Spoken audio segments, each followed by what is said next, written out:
দেখো বন্ধুরা, আমার এখন বর বাড়ি নেই, তো তাই গরুগুলো না খেয়ে গোয়ালের মধ্যে বাঁধা আছে। তাই ভাবলাম ঘাস বিচালিগুলো কেটে নিয়ে একটু গরুগুলাকে খেতে দেব।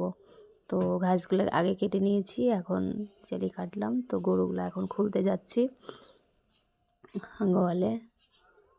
তো দেখো গরুগুলো খুলছে, তো খুলতে যাচ্ছি, ভয় ভয় লাগছে একটু। গরুটা বাচ্চা দিয়েছে নতুন, তো তার জন্যে মারবে বলে তো মাথা নাড়াচ্ছে, ও তাড়াতাড়ি করছে খাওয়ার জন্যে, তার জন্যে কিন্তু আমি একটু লাঠিটা নিয়ে আসি, কেননা ভয় লাগছে আমার।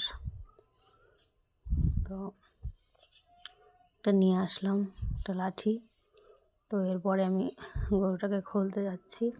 মারে না, তবুও একটু ভয় লাগে আমার। গরুটাও খাবার জন্য তাড়াতাড়ি করছে, ওর জন্যে ও ভাবছে তাড়াতাড়ি খুলুক, মাথা নাড়াচ্ছে, কিন্তু তাও আবার একটু সাবধানে থাকাই ভালো।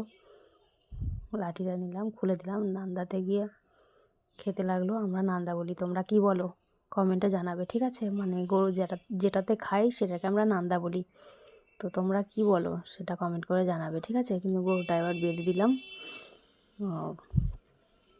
বাঁধছি এবার গরুটাকে আমি। গরুটা দেখো খেতে লেগেছে, ওর খিদে লেগেছে প্রচণ্ড। তো এবার গোয়ালের ভিতরে বাছুরটা আছে, বাছুরটাকেও নিয়ে আসি।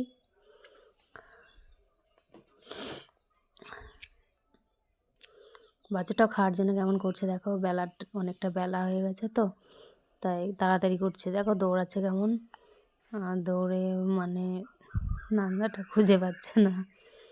মানে এবার বেঁধে দিলাম, তো খেতে লাগলো তাড়াতাড়ি।